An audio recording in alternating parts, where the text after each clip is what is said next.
Why and how you should prioritize protein no matter what your fitness goal is, and why it's especially important to prioritize protein when you're out on the road doing what I do, which is driving truck OTR.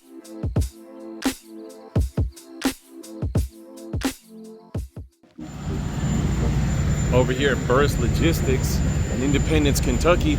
Might as well take a stroll after dealing with this horse shit.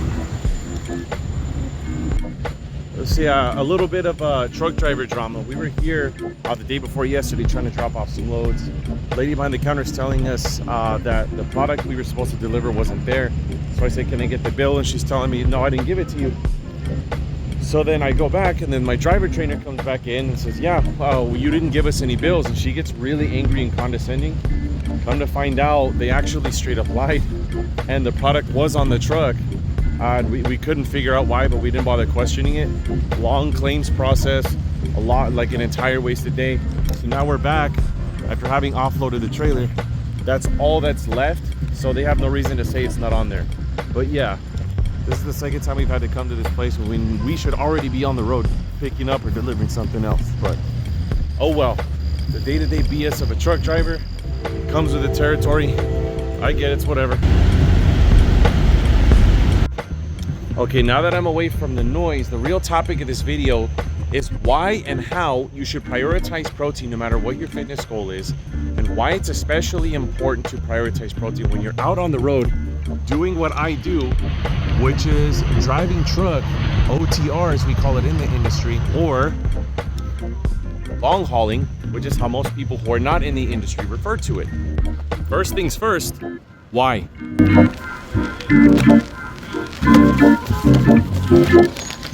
Welcome to FedEx.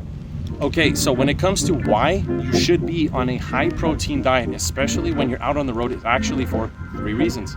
The first reason is protein has what's known as a high thermic effect. Now, what is that? The thermic effect can be simplified as how much energy it takes for you to break down, store, and process various nutrients. The same thing works with protein. Now, when it comes to protein, you actually got a huge advantage here, and here's why. Okay, you see, protein has what's known as a high energy cost. What that means is, however many calories you consume of protein, it's gonna take about 30% of those calories just to process it, which means it is impossible to get fat on protein. It makes it easier to lose weight. Now, if you wanna be real specific, for every 100 calories of protein you consume, it takes on average about 30 calories just to process it, break it down, and absorb it.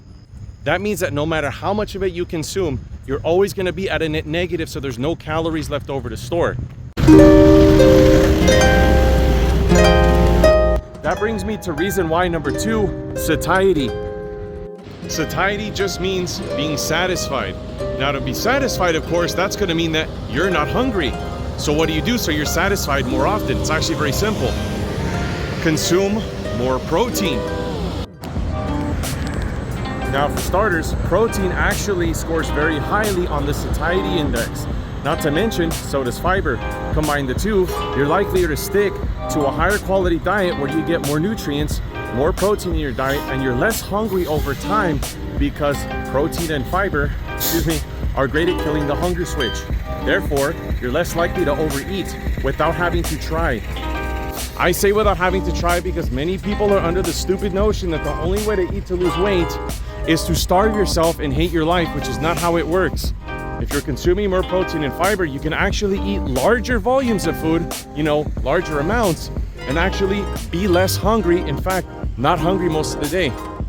And I say that because the number one complaint of my training clients back when I was running my gym was that they couldn't put all the food on their meal plans down. That's how powerful that principle is.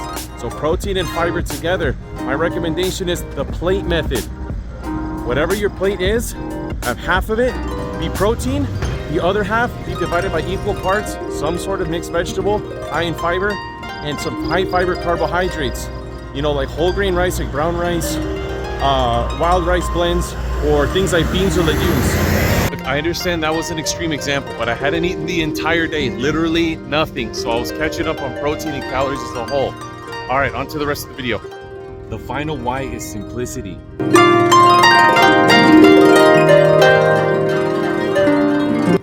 Look, following a high protein diet just keeps things very, very simple. I don't have to worry about whipping out a scale and meticulously weighing everything.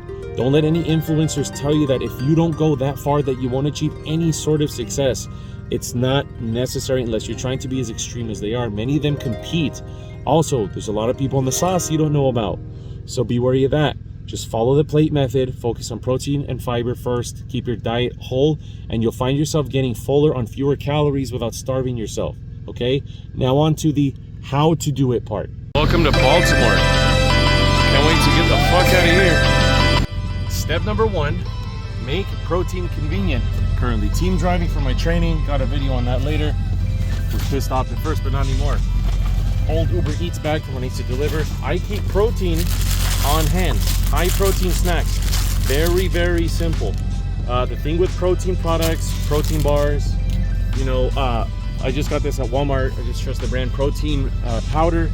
And I got the shaker ball and the bottle in my backpack here. Is to keep high protein products on hand because convenience is key.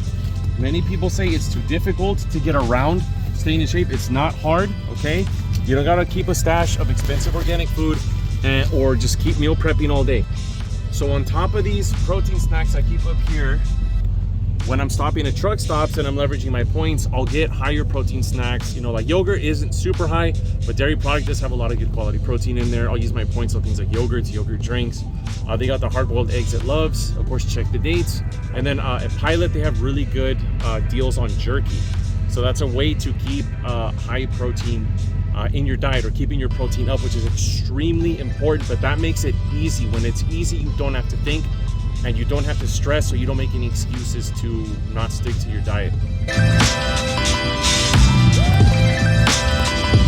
Step number 2, leverage fast food options. Not only is it easy to forget, but it's easy to not even consider the fact that many mainstream fast food establishments offer healthier high protein options, okay? Now, what do I mean by this? For example, in the B-roll I just showed you, Taco Bell does have the Cantina Powerball menu. It's not as big as it used to be. No, I wasn't paid to say that. Look at how small my following is as the recording this video. But ultimately, you can get a double protein Powerball. You can reduce the amount of cheese. You can reduce the cottage cheese, the sauce, and really severely lower the calories while still keeping it tasty and keeping the protein high. Other establishments like Hardee's, Carl's Jr., depending on what coast you're on, Panda Express, and then of course like some of the more mainstream fitness-oriented places like Chipotle, Qdoba, which is a competitor. But you have to understand, when you go into a fast food restaurant because you just don't want to cook anything, or you're out on the road like I am, and you're just struggling because you don't have any food packed, or you don't feel like cooking in your truck, or there's way too much crap to deal with, you don't have to give in to harming your health or harming your fitness goals, okay? You can go into almost any fast food restaurant and find lower calorie options, higher protein options, things where the meats are grilled and not fried, and use lower calorie sauces. The one item that I'm pissed is no longer on the menu was from Carl's Jr. The grilled chicken sandwich. It had lettuce, tomato, barbecue sauce. Very simple but tasty. But that's just to name a few examples. There's tons more. If you guys want me to make a whole video about that, let me know in the comment section. We get held up because the shipper was supposed to put a bolt seal instead of a plastic seal. So let's see how this goes. Point number 3 in how to implement this is to plan around it. Welcome to Cargill. Vegans, avert your eyes. Look, I was a trainer for 7 years, a couple years before I became a truck driver, okay? And the one thing I can tell you is people tend to overcomplicate it, and it's the fitness industry's fault. I don't mean the fitness industry I'm a part of, but I'm talking about the mainstream fitness industry, and they've been muddying the waters for years. Especially as a truck driver, it's actually really simple. It's just 2 things. 1, when I'm planning my routes, I use an app called Trucker Path. I see where the loads what loads am I picking up, where am I going, what highway am I taking, where's my fuel stop, and I see tons of restaurants along the way that serve healthier options at different truck stops, so I can utilize my points there. I may also see that there's tons of Walmarts along the way, and most Walmarts allow truck parking. I use Trucker Path to find out whether or not they allow truck parking. Some don't, and some do, but only for Walmart tractors, so make sure you pay attention to that so they don't give you any problems. But the fact of the matter is there's tons of healthy options along the way when it comes to food, and it doesn't have to be expensive organic garbage, okay? That's a myth. Don't let anyone get into your head with that. And if you still want to believe that, then you just want to, Have a nice day. Goodbye. Second part is to utilize the 8-2 or the 7-3 split. Now, for those that don't know, now keep in mind, I'm talking about hours of service in the United States. Within your country, it might be different, okay? But in the United States, we have 14 hours on duty and 11 hours driving. And then we have to go into sleeper berth for 10 hours, but it doesn't have to be that way. You can actually take a 2-hour break and then have a split break where you sleep for 8 hours or go off duty in the sleeper berth for 8 hours. Or you can take up to 3 hours and then go into sleeper berth for 7 hours. So you can actually break up, open up a large amount of time throughout the day. Because I don't know anybody that routinely sleeps for 10 whole hours. You're gonna be waking up, you're gonna have a morning routine. I personally favor the 8-2 split because then if I sleep, I can wake up, still have plenty of time to handle what I need to do in the morning and already shut down from the night before. That makes it easier to find time to work out, find time to take showers, because you're going to notice that depending on what fuel network you're a part of or what company you might be leased onto or working for as a company driver, you're going to find yourself going to specific fueling establishments a lot more often than others. Like, I'm a lease driver for Prime, and often than not, I find that the cheapest, and I don't mean quality wise, I mean lowest cost fuel option 90% of the time, like 99% of the time, is at Love's. It's very rarely anything else. And if I go anywhere else, it's because I might just be topping the Reaper off before I do a drop-in hook load. Not to mention, because of that, I have tons of shower credits. I have tons of drink credits that I'm able to use. So I can actually take plenty of showers throughout the week and not be a disgusting slob when I lie down in my bed. So by making fitness a part of my route planning and utilizing my split breaks, I'm able to make plenty of time for it, and it's really that easy. And of course, my whole point with this video was to help all of you out on the road who may be struggling to make time for fitness. Maybe you think it's not possible. Maybe you just can't. It actually is possible, and it's very easy, and I do it on a daily basis. And I don't use any advanced technical knowledge that I acquired through my certification as a trainer or that I learned through training people. I just stick to the fundamentals, and I take advantage of stops when I'm planning my route. So remember, guys, it's easier than you think, and you don't have to let it become complicated. Because when you think it's complicated, all you're doing is just psyching yourself out of it. All right, that's it for today's video, guys. Make sure to like, share, subscribe, leave a comment if you have any suggestions for future videos, and make sure to stay safe out there.